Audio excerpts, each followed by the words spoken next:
Assalamualaikum warahmatullahi wabarakatuh. Waalaikumsalam warahmatullahi. Baik, pertemuan kali ini kita akan bahas tentang struktur sel dan fungsinya. Di antara kalian ada yang tahu nggak apa itu Nggak ngerti ya. apa itu sel? Ini maksudnya sel apa?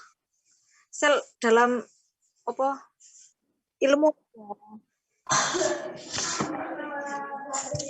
Ya saya Bu. Sel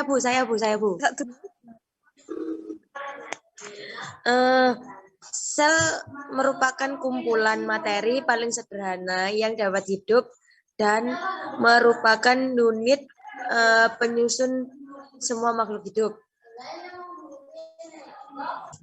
Ya, betul sekali yang dikatakan Nurul bahwa sel adalah unit penyusun yang terpenting di dalam makhluk hidup. Jadi, struktur sel itu dibagi menjadi dua, yaitu sel bagian luar dan sel bagian dalam. Sedangkan sel bagian luar itu tersusun dari membran sel dan dinding sel, dan sel bagian dalam tersusun dari nukleus, sitoplasma, dan sitoskeleton. Membran sel atau membran plasma. Membran sel atau membran plasma merupakan struktur yang dimiliki oleh semua sel makhluk hidup, baik kelompok hewan, tumbuhan, jamur, bakteri, archaea, dan protostista. Jadi, membran sel ini adalah merupakan struktur yang dimiliki oleh semua sel makhluk hidup ya, baik dari yang besar ataupun yang kecil.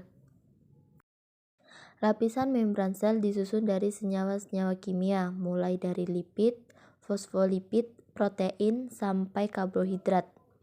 Jadi di dalam membran sel itu tersusun dari senyawa-senyawa kimia, mulai dari lipid atau biasa disebut dengan lemak, protein, sampai dengan karbohidrat.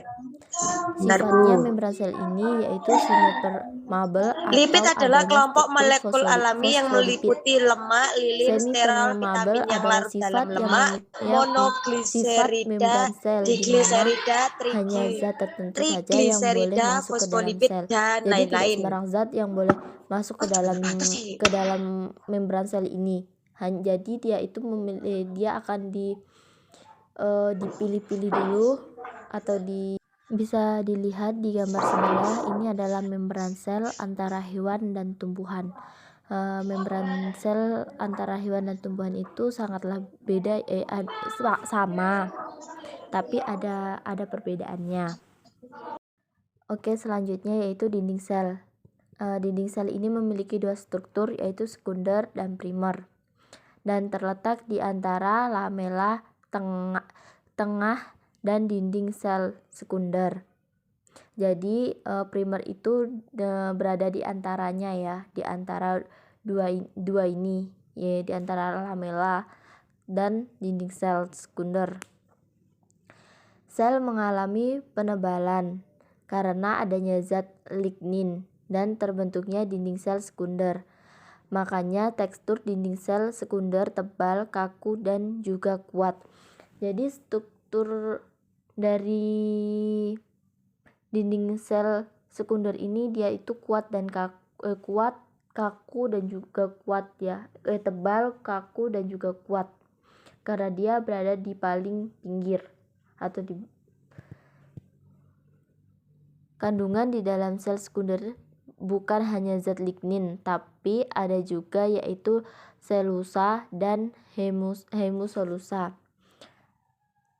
Beberapa fungsi dinding sel yaitu sebagai pelindung komponen di dalam sel yang memberikan bentuk sel,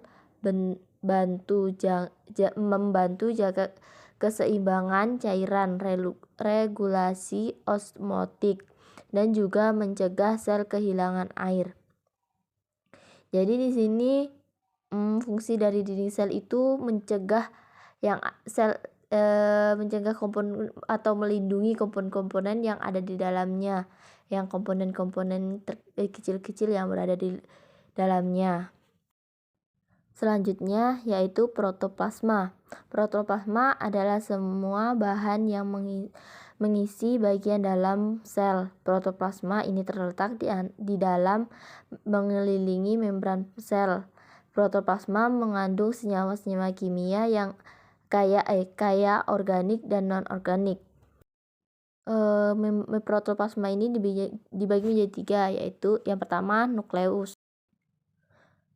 Nukleus atau inti sel. Nukleus itu bagian terpenting di sel karena nukleus mengatur seluruh aktivitas.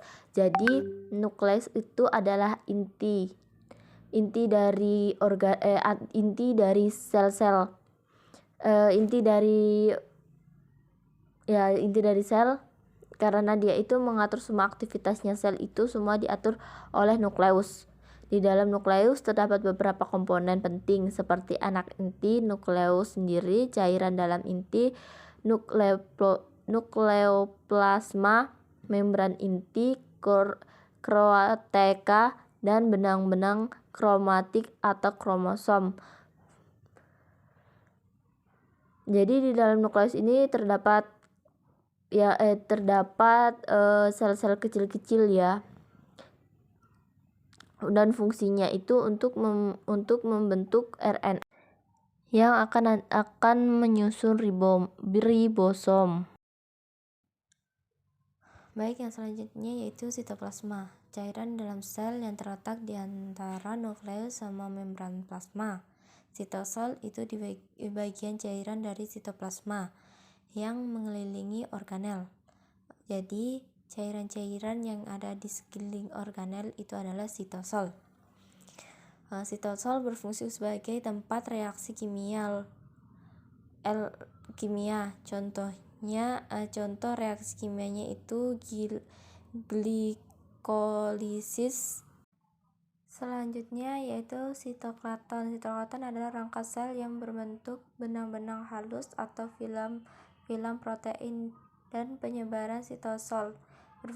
Sitosol berfungsi mengatur pergerakan yang ada di dalam sel dan mempertahankan organel-organel sel agar tetap stay di tempat masing-masing. Dan ini perbedaan antara struktur sel hewan dan sel tumbuhan. Di sini bisa kita lihat bahwa sel tumbuhan itu dia sifatnya itu tidak tetap dan dia bisa berubah-ubah. Dan di sini itu hewan tidak mempunyai dinding sel ya. Yang mempunyai dinding sel itu hanya tumbuhan. Baik, mungkin ada yang ingin dipertanyakan?